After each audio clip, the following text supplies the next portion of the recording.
Okay, so class, this is your chapter number 8, history, and what we had studied earlier. हमने पहले क्या क्या पढ़ा था? First chapter, how, when and where. Second chapter, from trade to territory. आप जानते हैं कि ये आपका मॉडर्न हिस्ट्री है, एंड मॉडर्न हिस्ट्री में स्टार्टिंग से लेकर के मीन्स कि 17th सेंचुरी के बाद, जहाँ पे आपका मेडिवल खत्म होता है, उसके बाद से मॉडर्न स्टार्ट होती है। और फिर कैसे ट्रेडिंग का एक बहाना था, ट्रेडिंग के लिए आए थे, लेकिन टेरिटरी पर पूरा अपना एक्सपेंशन करना था उनको। और फिर धीरे धीरे उन्होंने रूलिंग दी कंट्री साइड, चैप्टर 3, कैसे पूरे कंट्री साइड में, यानी कि जो रूरल एरियाज की जो बाउंड्रीज एरियाज है, रूरल और अर्बन की, उन सभी एरियाज को उन सब पे उन्होंने कैसे रूल किया। नेक्स्ट चैप्टर में हमने पढ़ा था कि जितनी लोगों की डिससेटिस्फैक्शन थी, जिसकी वजह से 1857 का रिवोल्ट होता है, ठीक है। और उसके बाद हमने ये भी देखा था कि नवाब्स, पीजेंट्स, इन सब के गुस्से की वजह से जो रिबेल होता है, उसके बाद जो weavers, iron smelters, factory owners थे, एवरी टाइप ऑफ सोसाइटी के जो लोग थे, उन सब का किस तरह से वो सब गुस्सा थे इनकी पॉलिसीज की वजह से। फॉरेस्ट में रहने वाले लोग, आयरन स्मेल्टर्स हो गए, वीवर्स हो गए, फैक्ट्री, तो ये जितने भी लोग थे, ये सब इनकी पॉलिसीज से बिल्कुल भी खुश नहीं थे। पर अभी हम ये चैप्टर 7 में हम क्या देखेंगे कि चैप्टर 7 हमें ये बताएगा कि किस तरह से जो सिर्फ ट्रेडिंग का लेके बहाना आए थे इंडिया में, और कैसे अपनी टेरिटरी को एक्सपेंड कर रहे हैं, और उनका सिर्फ मोटो यही नहीं था कि टेरिटरी एक्सपेंड करना है, ट्रेड को फैलाना है, बल्कि एक कल्चरल मिशन लेके भी चले थे। और उस कल्चरल मिशन में उनका सिर्फ एक ही था पर्पस कि किस तरह से यहाँ के ज़्यादा लोगों को क्रिश्चियनिटी में कन्वर्ट किया जाए। अब क्वेश्चन ये है कि ये सारा कुछ होगा कैसे, जब उनको ये रियलाइज होता है कि राजा, नवाब, पीजेंट्स, ट्राइबल्स, ये सब के एरियाज उन्होंने जो है उन पर इन्होंने कब्जा कर लिया है। फिर धीरे धीरे उनका जो कल्चरल मिशन था कि वो नेटिव्स को सिविलाइज करना चाह रहे हैं। अब वो नेटिव्स को, जो यहाँ के लोग हैं, उनको सिविलाइज कैसे करेंगे? यहाँ के जो कस्टम्स और वैल्यूज है, उसको ये चेंज करना चाहते हैं। तो हमारा ये चैप्टर 8 बताएगा कि ये सब होगा कैसे वो लोग ये चेंज करेंगे, ठीक है। सिविलाइजिंग द नेटिव मतलब यहाँ के लोगों को सिविलाइज करना है, और एजुकेटिंग द नेशन, और इस नेशन को एजुकेट करना है। पर क्वेश्चन ये है कि ये सब होगा कैसे, क्योंकि कहीं भी किसी भी देश पे अपना शासन करना है तो सबसे पहले वहाँ के लोगों को क्या करना पड़ेगा, उनके दिमाग में अपने ट्रेडिशन को इम्पोज करना पड़ेगा। समझ रहे हो? ये बताना पड़ेगा कि जो ब्रिटिशर्स हैं, आपको उनका कल्चर सीखना पड़ेगा, तब जाके आप उनको पूरी तरह से रूल कर पाएंगे। अब आप यहाँ पे देखो कि how the British saw education. अब ये एजुकेशन पॉलिसी शुरू करने के बारे में सोच रहे हैं। क्यों? क्योंकि यहाँ के लोगों को एजुकेट करना है, सिविलाइज्ड बनाना है। क्लियर? अब क्वेश्चन ये है कि ये सब हुआ कैसे? तो ब्रिटिश ये बिलीव करते थे कि कुछ गुड सब्जेक्ट्स हमें यहाँ के सिलेबस में डालने पड़ेंगे, तभी हम यहाँ के लोगों को सिविलाइज कर पाएंगे, एजुकेट कर पाएंगे, ठीक है। अब इस पे बहुत ज़्यादा क्वेश्चन होने लगे कि किस तरह के सब्जेक्ट्स होंगे। बहुत ज़्यादा डिबेट चलने लगा लॉन्ग टाइम तक कि कैसे कैसे सब्जेक्ट्स रखे, कैसे इनको सिविलाइज करना है, कैसे स्कूल खुलेंगे। तो पहले यहाँ के कल्चर को समझना पड़ेगा ना कि यहाँ का कल्चर वास्तव में है क्या, और हम क्या चाहते हैं। तो how the British saw education, British ने एजुकेशन को कैसे देखा, यहाँ के एजुकेशन को। अब देखो यहाँ पर कि आप देखेंगे कि some of the ideas of education, ठीक है, लास्ट 200 years ये जो एजुकेशन का आइडियाज था, पिछले 200 years में यहाँ पे क्या था, तो उन्होंने इंक्वायरी करना शुरू किया इंडिया में किस तरह के एजुकेशन पहले थी। एंड जब वो इंक्वायरी किए तो उनको ये मालूम चलता है कि धीरे धीरे कैसे इंडियंस को हमें एजुकेट करना है। पहले यहाँ के एजुकेशन को ही समझते हैं, फिर उसके बाद अपने आइडियाज़ को लेके, ब्रिटिश आइडियाज़ को लेके वो यहाँ पे अप्लाई करना चाहते हैं। They saw education. अब देखो कि एक उन सभी लोगों में से एक ओरिएंटलिज्म थे।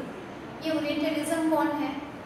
ये वो लोग थे जिनका विश्वास था कि इंडिया का जो एंशिएंट इंडिया जो है, इंडिया का अपना एक कल्चर है, अपना एक ट्रेडिशन है, अपनी एक वैल्यूज है। मतलब ब्रिटिशर्स में जितने भी लोग आए थे उसमें से कुछ ऐसा ग्रुप था जो ओरिएंटलिज्म एजुकेशन को प्रमोट करना चाहता था।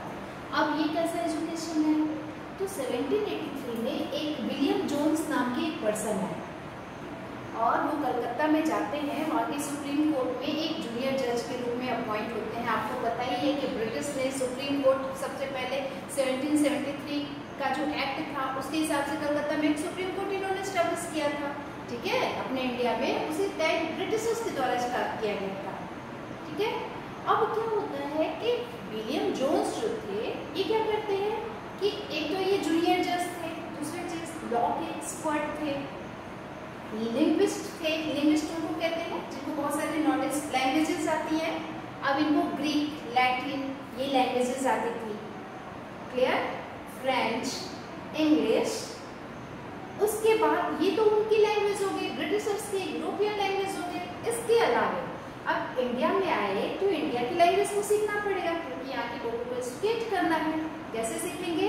उन्होंने अरेबिक अपने एक फ्रेंड से इंडिया में एक किसी से अरेबिक लैंग्वेज सीखा।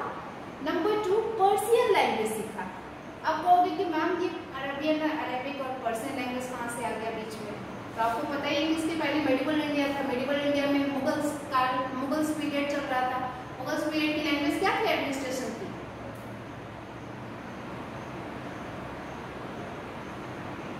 What was the administrative language of Persian language थी। Persian language, Arabic and Persian language को उन्होंने यहाँ पे विलियम जोन्स ने आके इंडिया में सीखा। बाकी ये लैंग्वेज जानते ही थे, ग्रीक, लैटिन। आगे क्या होता है कि कुछ आवर्स इन्होंने जो है पंडित्स के साथ बिता करके इन्होंने यहाँ पे संस्कृत सीखा, संस्कृत लैंग्वेज सीखा, ग्रामर सीखा, ठीक है, पंडितों के साथ रह गए। क्योंकि आपको पता ही कि ये लिंग्विस्ट थे, लैंग्वेज सीखने में विश्वास रखते थे और यहाँ का इनका पर्पस भी यही है कि यहाँ के लोगों को समझना है तो लैंग्वेज को सीखना ही पड़ेगा।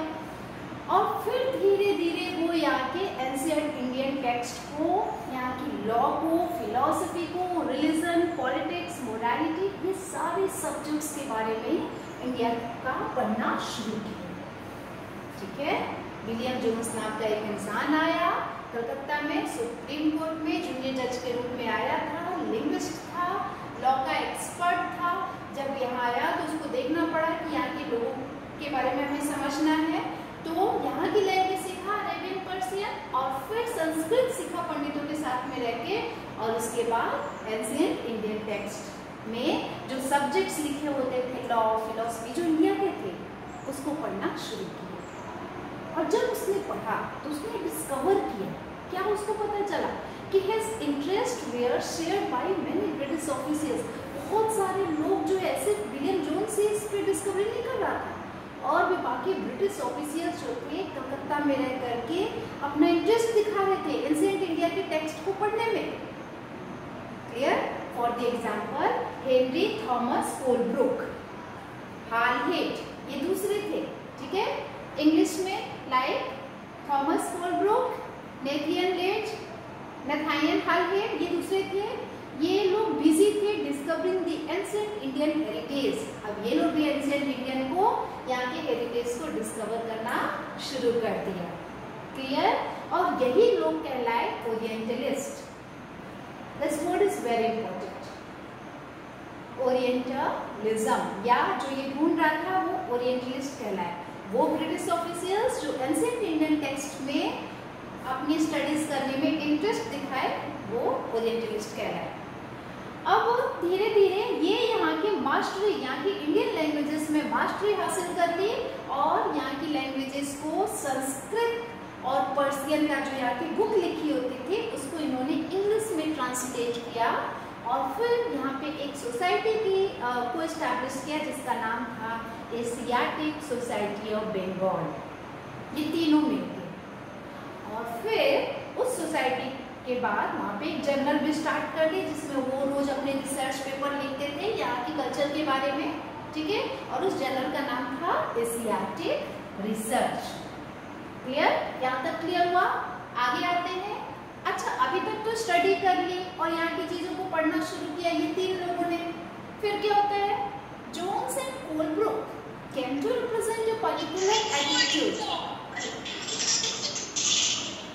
ठीक है, तो जोन्स और कोलब्रुक जो थे, अब वो क्या करते हैं? इंडिया के प्रति अब अपना एक एटीट्यूड, मतलब अपने एटीट्यूड को, जो उनका सोच डेवलप होता है एंशिएंट इंडिया के प्रति, उसको वो रिप्रेजेंट कर रहे हैं। वो अपना एक रिस्पेक्ट दिखा रहे हैं इंडियन कल्चर पे, सिविलाइजेशन पे। ठीक है बेटा, all of you mute your mic, class 8। फिर क्या होता है? अब जब उनका रिस्पेक्ट, अब क्योंकि क्लास 8 म्यूट योर माइक। ठीक है बेटा, अब रेस्पेक्ट हो गया सिविलाइजेशन के प्रति। अब इनको पता चल गया कि अरे नहीं, एंशिएंट कल्चर, इंडिया का जो कल्चर है वो भी बहुत ही स्ट्रॉन्ग है। यहाँ पर भी बहुत कुछ है, लॉ है, मेडिसिन है, यहाँ पे मोरालिटी है, रिलीजन है, इतना सब कुछ इंडिया में भी है। ठीक है, अब वो क्या किए, उनका रिस्पेक्ट डेवलप हुआ इंडियन टेक्स्ट के प्रति। और फिर उन्होंने ये सोचा कि ऐसा है कि जो इंडिया का सिविलाइजेशन है वो धीरे धीरे अपनी ग्लोरी को यहाँ पे खत्म करता जा रहा है, क्योंकि उसके बारे में कोई रिसर्च ही नहीं हो रहा है।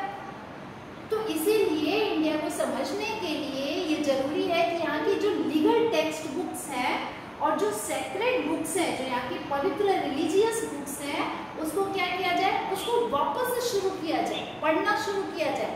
इससे क्या होगा कि हम यहाँ के लोगों के बारे में अच्छे से समझ पाएंगे। ये क्लियर हुआ? तो ये विलियम जोन्स, कोलब्रुक एंड हालहे, ये तीन जो ऑफिसर्स थे वो मिलकर स्टार्ट करते हैं। अब आगे क्या हुआ?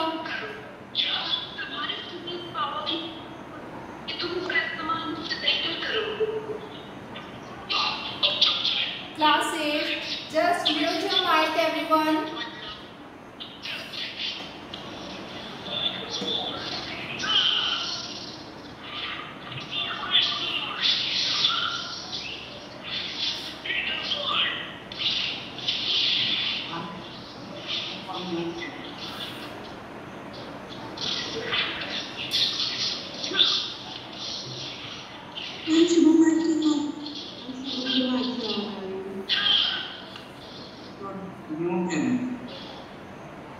क्लास 8 बेटा, आप सारे बच्चे अपने माइक म्यूट करिए। ये आवाज किसकी है अभी क्लियर नहीं हो पा रही है, पर माइक आप अपना म्यूट करो। कौन है ये वैसे? शुभम? ओके, ठीक है।